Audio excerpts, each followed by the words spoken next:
Hello students, from today onwards we are starting with unit number 3 and the unit is magnetic effect of current and magnetism. Before we start, let me make this thing clear. This unit is a very much different unit as compared to unit number 2, but it is quite connected with unit number 1. So let us start with unit number 3. This unit is categorized into 4 chapters. 1, 2, 3, 4. I had named them. So in today's video we will start with unit number 3, chapter 1, that is magnetic field due to current. So let us start with chapter number 1, magnetic field due to current. यानी किसी भी wire में से जब current flow करेगा तो उसके आसपास क्या होगी, मैग्नेटिक फील्ड. ये बताने वाला सबसे पहला साइंटिस्ट था ओरेस्टेड. सबसे पहले 2-3 बेसिक सी चीज़ें पढ़ लेते हैं. स्टेशनरी चार्ज वो होता है जो चार्ज रेस्ट पर हो, उसके और आसपास कैसी फील्ड होती है, इलेक्ट्रिक फील्ड. मूविंग चार्ज के मतलब इलेक्ट्रिक करंट फ्लो करेगा उस चार्ज की वजह से, और उसकी वजह से दोनों फील्ड्स होती हैं, electric as well as magnetic field. एक चीज़ और 1 मार्क में क्वेश्चन है, एक्सेलरेटिंग चार्ज की वजह से हमेशा ईएम वेव्स प्रोड्यूस्ड होती है. एक्सेलरेटिंग और ऑसिलेटिंग चार्ज का मीनिंग क्या है, same. So let us move on to Oersted experiment. 1820 में ओरेस्टेड नाम के साइंटिस्ट ने एक एक्सपेरिमेंट परफॉर्म किया. उसने सेटअप में क्या लिया, एक बैटरी लिया, एक कंपास निडल लिया जो लैब में हम शो करते हैं डायरेक्शंस. फ़ोन में भी एक ऐप होती है जो डायरेक्शन शो करती है ना, वही सेटअप है. एक battery connecting circuit containing circuit, A B wire है जिसमें डायरेक्शन ऑफ करंट क्या है, पॉजिटिव टू नेगेटिव. साथ में एक कंपास निडल उसने वायर के पास रखी. तो जैसे ही हमने इस की को क्लोज किया तो इस वायर में करंट फ्लो करेगा फ्रॉम ए टू बी. तो जो ये कंपास निडल थी ये डिफ्लेक्शन शो करेगी टूवर्ड्स वेस्ट. ये मैंने डायरेक्शन बनाई हुई है. Direction of deflection in the compass needle was given by snow rule. उसको हम एम्पियर स्विमिंग रूल से भी जानते हैं. कैसे, स्नो रूल का मतलब साउथ टू नॉर्थ जब करंट फ्लो करेगा, सपोज हमने ए को माना साउथ और बी को माना नॉर्थ, तो साउथ टू नॉर्थ जब करंट फ्लो करेगा तो डिफ्लेक्शन होगी over west. Snow rule, south to north over west. इस रूल से हम क्या निकाल सकते थे, deflection of magnetic needle in his experiment. इसको स्विमिंग रूल से पहचाने तो एक हमने इस वायर को, ए बी वायर को एज अ पर्सन सपोज कर लिया और हमने करंट का डायरेक्शन क्या लिया, from his foot to head, that is south to north. तो deflection in the compass needle would be towards his left hand या arm, which is given in this statement. Now we move on to Lorentz force. Lorentz नाम के scientist ने forces के बारे में बताया कि जब भी चार्ज को हम मैग्नेटिक फील्ड में रखेंगे वो मूविंग चार्ज होना चाहिए, तो उस पर क्या लगेगी, फोर्स. उसने उस फोर्स का क्या नाम दिया, लॉरेंट्स फोर्स. तो पहले मैग्नेटिक फील्ड पता है हमें, स्पेस होती है around a current carrying conductor और a magnet in which the magnetic effect can be felt या इन्फ्लुएंस्ड. लॉरेंट्स इलेक्ट्रिक फोर्स भी थी, कितनी होती है, F equal to q E, पढ़ चुके हैं हम. Now we move on to Lorentz magnetic force. Let us start with Lorentz magnetic force. उसने क्या सपोज किया, लॉरेंट्स साइंटिस्ट ने, कि B direction of magnetic field along Y axis. Then if a charge is moving in X Y plane with velocity v making an angle theta with y, then resolving v into 2 rectangular components, v sin theta perpendicular to y and v cos theta along y axis. Then he said that the force would be directly proportional to the magnitude of B, magnetic field, and magnitude of charge, and it is also directly proportional to the component of velocity. Which component? V sin theta is the component of velocity which is perpendicular to direction of B. So combining these 3 factors we get the equation K V F is equal to K Q V B sin theta. On solving, K comes out to be 1. So equation what we get is F is equal to Q V B sin theta. Vector form में बात करें तो हमने इसको cross product की form में हम represent कर सकते हैं, 11th क्लास में पढ़ा था.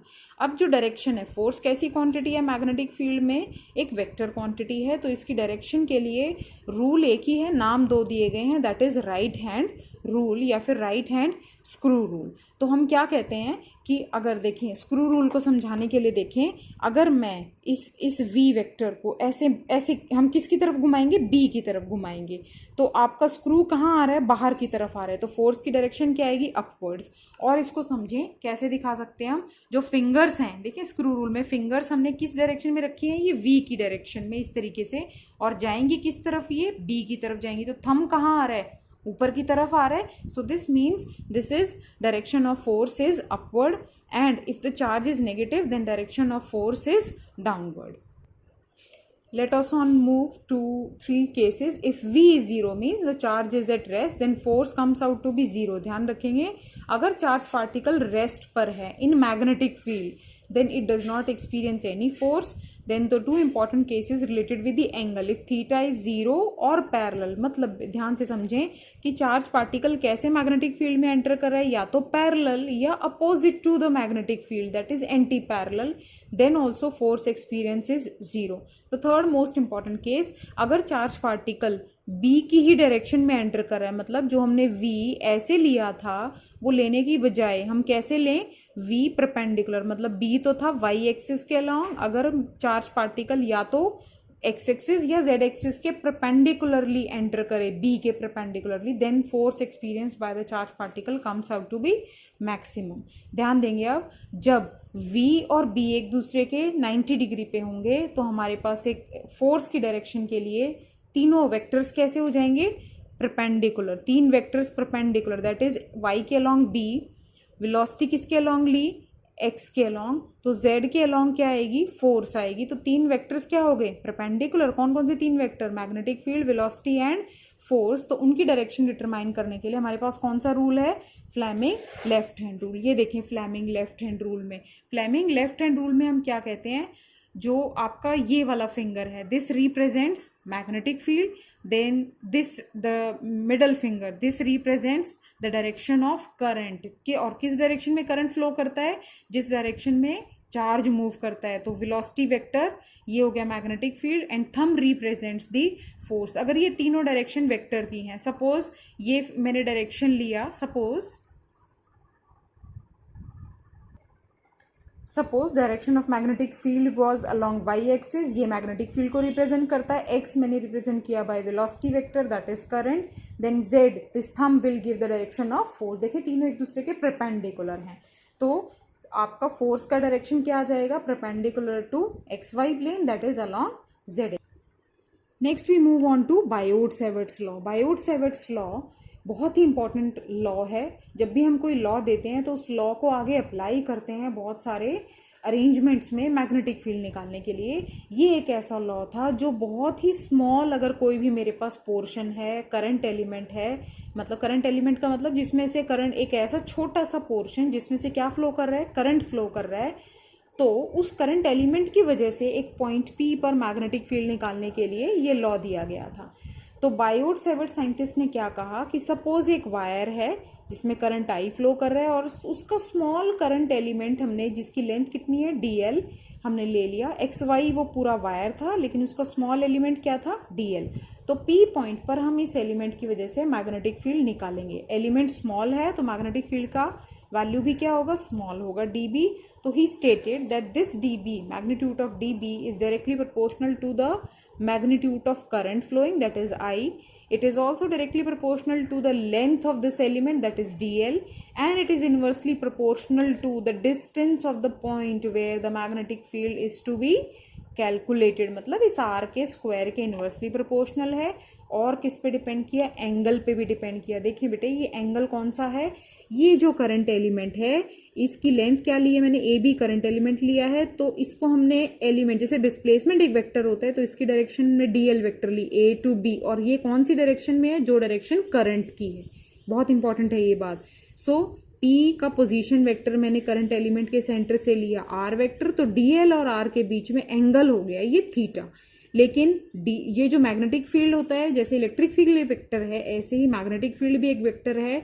तो इस वेक्टर, क्योंकि लेफ्ट में वेक्टर है तो राइट में भी क्या चाहिए, वेक्टर, इसीलिए डायरेक्टली प्रोपोर्शनल थीटा के नहीं बल्कि क्या लिया, directly proportional to sine theta. इन चारों फैक्टर्स को जब कंबाइन करेंगे तो वैल्यू क्या आ गई, I D L sine theta by R square. Proportionality sign हटाया के एक प्रोपोर्शनलिटी कांस्टेंट है, बिल्कुल फर्स्ट यूनिट की तरह. दो चीज़ों पे डिपेंड करता है, नेचर ऑफ मीडियम पे डिपेंड करता है कि P और इस एलिमेंट के बीच में मीडियम कैसा है, और किस पे डिपेंड करता है कि जो हमारा सिस्टम ऑफ यूनिट्स है वो क्या है. एसआई सिस्टम में याद रखेंगे फर्स्ट यूनिट में क्या वैल्यू थी 1/4πε0, यहाँ ध्यान रखेंगे यहाँ क्या है μ0/4π। सीजीएस में इसकी वैल्यू यहाँ भी 1 है, फर्स्ट यूनिट में भी वहाँ 1 थी। वहाँ एब्सोल्यूट परमिटिविटी था, यहाँ absolute magnetic permeability of free spaces को जानते हैं, इसकी वैल्यू अभी के लिए लर्न रख लेंगे 4π × 10⁻⁷। अब ये यूनिट्स नहीं समझ आएंगी आपको अभी, वेबर, एम्पियर -1, मीटर -1। अभी के लिए फिलहाल ध्यान रख लें, ये जो वेबर है ये फ्लक्स की यूनिट होती है, टेस्ला मैग्नेटिक फील्ड की यूनिट होती है, एम्पियर करंट की, ये आपको आगे बताई जाएंगी कैसे आया। नट शेल में मतलब शॉर्ट में कंक्लूजन अगर हम बात करें एसआई सिस्टम में, जब मैं इस के की वैल्यू पुट करूंगी तो क्या आएगी, डीबी की value μ0/4π, this is the same formula. CGS में इसकी वैल्यू क्या रखेंगे 1 रखेंगे। अगर मैं इसी इक्वेशन को वेक्टर फॉर्म में लिखूंगी, बताओ वेक्टर किसके कौन कौन सी क्वांटिटीज पे था, वेक्टर डीएल पे और आर पे, तो हमने इसको क्या कर देना है, क्रॉस में तो साइन थीटा इन्वॉल्व हो जाएगा, सो आई बाहर लिख लिया, डीएल क्रॉस आर, और नीचे क्या आ जाएगा आर। मोस्ट इम्पॉर्टेंटली कि अगर हमें डायरेक्शन निकालनी है डीबी की, तो इसको हम किससे निकालते हैं, राइट हैंड, फिर से जो स्क्रू रूल पड़ा था, या फिर राइट हैंड थंब रूल से। अब इसको ध्यान से समझेंगे भाई, ध्यान से समझने के लिए मैं वापस अपने इसी फिगर पे आ रही हूँ। आपने क्या करना है, देखें मैंने लिखा है डीएल क्रॉस आर, आपने पहले अपने फिंगर्स को ऐसे उस डायरेक्शन में रखना है जिस डायरेक्शन में करंट जा रहा है, ठीक है। अब देखें आप फिंगर्स को किस तरफ लेकर आएंगे, फिक्स्ड वेक्टर की तरफ। फिक्स्ड वेक्टर कौन सा है इस इक्वेशन में, ये आर फिक्स वेक्टर है। डीएल, डीएल के पहले आपने फिंगर्स को रखा ऐसे, ऐसे क्यों रखा ऊपर की तरफ, देखो मेरा हैंड ऐसे क्यों रखा, क्योंकि डायरेक्शन ऑफ करंट वही है, तो डीएल की भी यही डायरेक्शन। अब आपको अपनी फिंगर्स को किस तरफ लेकर आना है, पी की तरफ, क्योंकि आर की तरफ आएगा, पी की तरफ लेकर आएंगे, तो जो थंब होगा वो मुझे क्या देगा, डायरेक्शन ऑफ डीबी, क्या देगा, डायरेक्शन ऑफ डीबी। बताओ जल्दी से, थंब कहाँ है, अंदर की तरफ है जब मैं ऐसे फिंगर्स को रख रही हूँ और पी की तरफ कर्ल कर रही हूँ, तो थंब कहाँ है, अंदर की तरफ। तो ध्यान दें, जब पी की पोजीशन राइट साइड में थी तो डीबी की डायरेक्शन कहाँ आ गई, अंदर। और अगर बेटे पी की पोजीशन देखो यहाँ है लेफ्ट में, लेफ्ट में कैसे आया, मान लो ये है पोजीशन, देखो ये जो फिंगर्स हैं, फिंगर डायरेक्शन ऑफ करंट तो यही है, लेकिन पी की पोजीशन आप चेक करो कहाँ है, कहाँ पर है, राइट साइड में है। ये हम कौन सा रूल लगा रहे हैं, राइट हैंड स्क्रू रूल। तो आपको अपना राइट हैंड यूज करना है। जब पी पोजीशन लेफ्ट में होगी तो आपका डीएल, देखो आप डीएल को कर्ल कैसे करेंगे, डीएल ये है और किस तरफ लेकर आओगे आप, एपी की तरफ, आर की तरफ। तो थंब कहाँ आ रहा है, आउटवर्ड, तो that means direction of dB is outwards. This was right hand thumb rule, जो कि बहुत इंपॉर्टेंट है। ये फीचर्स और ये सिमिलैरिटीज और डिससिमिलैरिटीज आप पढ़ लेंगे। ये किसके बीच में दी हुई है, ये आपकी सिमिलैरिटीज दी हुई हैं, पहले तो फीचर्स ऑफ वायोट-सेवर्ट्स लॉ दी हुई हैं, और फिर ये एनालॉगस, एनालॉगस का मतलब सेम, कूलम लॉ के साथ इसकी क्या सिमिलैरिटीज हैं और क्या डिससिमिलैरिटीज हैं। ये थ्योरी का टॉपिक है, you can move on with this topic. Next topic जो हम कर रहे हैं इस वीडियो में, वो टॉपिक है magnetic field due to a straight current carrying conductor. Let us start. अब मेरे पास एक स्ट्रेट करंट कैरिंग कंडक्टर है एक्स वाई। अब हमने इसका एक एलिमेंट ले लिया, क्योंकि हमें ये आर्टिकल बायोट-सेवर्ट्स लॉ को यूज़ करके करना है, तो मैंने करंट एलिमेंट लिया ऑफ लेंथ डीएल।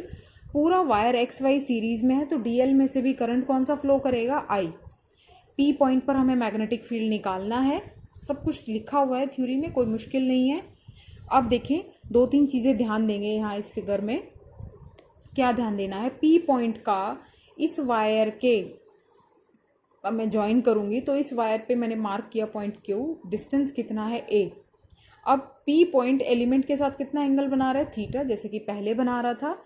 लेकिन पी एंड से मैंने दो आप चेक करें, डॉटेड लाइन मार्क की हैं, और दोनों का एंगल कितना लिया है, φ1 और φ2, दोनों सेम नहीं है अभी फिगर में आप देखें।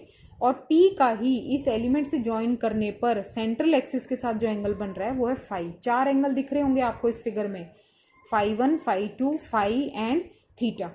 अब हमने इस आर्टिकल में बायोट-सेवर्ट्स लॉ यूज करके हमने मैग्नेटिक फील्ड निकालना है। एक चीज़ आप फिगर में देख रहे होंगे, let us focus into the figure, theta plus phi, देख रहे होगे आप, एक राइट एंगल ट्राइंगल है, ये किसके बराबर होगा, 90 के बराबर होगा। सो मैंने पहले मैथमेटिकल एक रिलेशन लिख दिया, theta plus phi is equal to 90 degree. Biot Savart's law लगाया है मैंने, पी पॉइंट पर स्मॉल एलिमेंट की वजह से मैग्नेटिक फील्ड का फॉर्मूला पहले पढ़ चुके हैं। अब ध्यान दें हमें करना क्या है, हमें सारी जो चीज़ें हैं ये यहाँ से हटानी पड़ेंगी, सभी की वैल्यू निकालेंगे। देखिए आप जो मैंने बॉक्स बनाए हुए हैं सभी की वैल्यू निकालिए। थीटा हटा देना है, फाई की फॉर्म में लेके आएंगे, आर हटा देना है, ए की फॉर्म में लेकर आएंगे, डीएल हटा देना है, डी फाई, क्योंकि फाई आपका क्या होगा यहाँ चेंज होगा। कैसे, अगर ये पॉइंट ज़रा फोकस करें, अगर ये पॉइंट थोड़ा यहाँ हो रहा है तो क्या चेंज होगा, फाई। ये पॉइंट थोड़ा नीचे हो तो फिर से क्या चेंज होगा, फाई। तो इंस्टेड ऑफ डीएल हम किसकी फॉर्म में चेंजेस निकालेंगे, डी फाई की फॉर्म में चेंजेस निकालेंगे। तो हमने ये सारी वैल्यूज़ यहाँ से निकालनी है। कैसे निकालेंगे, जस्ट चेक इट आउट। हमने राइट एंगल ट्राइंगल दिया हुआ है, ऑलरेडी पता है थीटा प्लस फाई 90 डिग्री, तो थीटा की वैल्यू फाई की फॉर्म में लिख दी। Taking sine both sides, so we have sine theta is equal to cos phi in triangle O Q P. Focus करें, ओ क्यू पी ट्राइंगल में, ओ Q P में ही, इसी राइट एंगल ट्राइंगल में मैंने कॉस फाई की value निकाल दी, tangent phi की value निकाल दी, यहाँ से आर की वैल्यू निकाल दी, यहाँ से एल की वैल्यू निकाल दी, इसको डिफ्रेंशिएट कर दिया। ये आप पढ़ चुके हैं पहले, डिफ्रेंशिएट करके इन तीनों वैल्यूज़ को मैंने फर्स्ट इक्वेशन में पुट कर देना है। तो मेरे पास वैल्यू किसकी आ जाएगी, डी बी की। डी बी की वैल्यू कितनी आई, mu naught by 4 pi I by A cos phi D phi. बेटे ध्यान से देखें, ये स्मॉल मैग्नेटिक फील्ड है at point P due to small element. मुझे तो पूरे वायर की वजह से निकालनी है, तो I would be integrating equation 2। कहाँ से कहाँ इंटीग्रेट, कहाँ से कहाँ करेंगे, देखो जो चेंज हो रहा है, क्या चेंज हो रहा है, डी फाई। तो डी फाई कहाँ से कहाँ चेंज हो रहा है, फिर से फिगर पे फोकस करेंगे कि फाई 1 कहाँ से कहाँ चेंज होगा, फाई 1 से फाई 2। नीचे भी जा रहा है ना, ये पॉइंट नीचे भी जा सकता है, ऊपर भी जा सकता है। तो क्या क्या लिमिट्स होंगी, फाई 1 टू, ये मैथमेटिक्स स्टूडेंट्स के लिए काफ़ी इजी है। सो लेफ्ट साइड आ गया B, limits I minus phi 1 to phi 2, क्योंकि दोनों अपोजिट हैं limits. Mu naught by 4 pi I by A cos phi D phi. तो अंदर के क्या रहेगा, cos phi D phi, cos का इंटीग्रेशन साइन होता है, सभी को पता है। Limits minus phi 1 to phi 2, upper limit lower limit, आपको पता है साइन माइनस थीटा क्या होता है, माइनस साइन थीटा, माइनस और माइनस क्या हो जाएगा, प्लस। तो ये हमारे पास रिजल्ट आ गया। अब ध्यान देंगे, ये ग्राफ आपका क्वेश्चन में पूछा जाता है कि अगर पॉइंट पी लेफ्ट में हो तब आपका एक्सपोनेंशियली ये ग्राफ आएगा, क्योंकि ए के साथ ये वैल्यू क्या करेगी, डिक्रीज करेगी। एंड लेफ्ट में भी ये ग्राफ क्या, अगर पी लेफ्ट में लाई करता है तो भी आपका सिमेट्रिक ग्राफ आएगा। इसके केसेस पर बहुत ज़्यादा क्वेश्चन आते हैं, तो केसेस पे आप ध्यान रखेंगे। केस फर्स्ट केस कहता है when the conductor X Y is of infinite length. तो ध्यान रखेंगे, इन्फिनिटी का हमें नहीं पता होता ना कौन सा मिड पॉइंट है, और हमने क्या सपोज किया कि अगर पी मिडल में लाई करता है, पहले तो इन्फाइनाइट लाइन लेंथ हो और दूसरा क्या हो, पी कहाँ लाई करे, मिडल में लाई करे। तो दोनों की वैल्यू चेक करें, दोनों की वैल्यू, ये कहीं ज्वाइन तो होगा नहीं, फिगर में देखें बेटे, ये कहीं ज्वाइन तो होगा नहीं। तो ये जो फाई 1 और फाई 2 की वैल्यूज हैं, this would be 90 degree. Result में पुट कर देंगे तो साइन 90 प्लस साइन 90 क्या हो जाएगा, 2। सो इस ऊपर वाले रिजल्ट में फोकस करें, ये ब्रैकेट खत्म हो जाएगी, क्या आ जाएगा, ट्वाइस आ जाएगा। अगर कंडक्टर इन्फाइनाइट लेंथ का ही है लेकिन पी पॉइंट कहाँ लाई कर रहा है, एक एंड की तरफ, इसी फिगर में देखें पी मिड में नहीं लाई कर रहा बट एक किसी एक यहाँ पॉइंट पर लाई कर रहा है। तो ध्यान दें, ये जब ज्वाइन करोगे तो एक वैल्यू तो 90 आएगी और ये कभी ज्वाइन ही नहीं करेगा, तो थीटा क्या रहेगा, 0। एक फाई 0 और एक फाई 90, तो इसका रिजल्ट का ये क्या हो जाएगा, हाफ हो जाएगा। थर्ड केस देखें, मोस्ट इंपॉर्टेंट, फाइनाइट लेंथ का हो लेकिन पी कहाँ लाई करता हो, परपेंडिकुलर बाइसेक्टर। आई होप सभी को परपेंडिकुलर बाइसेक्टर का मीनिंग पता है, मतलब कि पी पॉइंट इसके मिड पर लाई करे, मतलब फाई 1 और फाई 2 की वैल्यू क्या हो, दोनों की सेम। तो अगर सेम है, इसी रिजल्ट में मैं अगर सेम पुट करती हूँ तो क्या आ जाएगा, 2 साइन फाई, ये बाहर है ही एज इट इज, लेकिन साइन फाई की वैल्यू भी तो निकालनी पड़ेगी। तो ट्राइंगल से हमने साइन फाई निकाल दिया, perpendicular upon hypotenuse, triangle figure refer करेंगे हम, तो मेरे पास ये वैल्यू आ गई, ये मैंने यहाँ पुट कर दी 2 sine phi. So sine phi की मैंने ये वैल्यू पुट कर देनी है। मोस्ट इंपॉर्टेंटली हम इस वीडियो में लास्ट में ये देखते हैं कि डायरेक्शन निकलेगी कैसे। बेटे इस यूनिट में रूल्स ही मेन इंपॉर्टेंट हैं। ये है right hand thumb rule. Right hand thumb rule क्या कहता है कि हमारे पास अगर हम राइट राइट हैंड लेते हैं तो थंब जो है वो डायरेक्शन ऑफ करंट को पॉइंट करता है, और जो कर्लिंग फिंगर्स हैं वो direction of magnetic field lines को पॉइंट आउट करेगा। हमें किसकी डायरेक्शन निकालनी है? मैग्नेटिक फील्ड की। तो हम उस पर क्या ड्रॉ करेंगे? टेंजेंट। जैसे ये देखें, अब मेरे फिगर में पी पॉइंट कहाँ था? राइट साइड में। तो मैंने करंट की डायरेक्शन ऊपर की तरफ ली। We can refer to the figure. देखें, हमने ये लिया है, इस तरीके का अरेंजमेंट है। तो अब आप देखें फिंगर्स के अंदर की तरफ जा रही हैं, तो मैंने जहाँ मेरे नेल्स पॉइंट आउट कर रहे हैं मैंने उस डायरेक्शन में क्या ड्रॉ करनी है? टेंजेंट। तो टेंजेंट कहाँ जाएगी? इनवर्ड। तो मुझे इस फिगर के अकॉर्डिंग बी की डायरेक्शन कहाँ मिलेगी? इनवर्ड्स मिलेगी। और अगर इसी फिगर में ये पॉइंट कहाँ होता? यहाँ, तो भी हमने राइट हैंड को देखो, करंट की ऊपर ही डायरेक्शन है, लेकिन पी कहाँ है बेटे? देखो लेफ्ट में है। तो फिंगर्स कहाँ आएंगी? बाहर की तरफ आएंगी। तो टेंजेंट का एरो भी कहाँ बनेगा? बाहर की तरफ, यानी बी की डायरेक्शन क्या होगी? आउटवर्ड।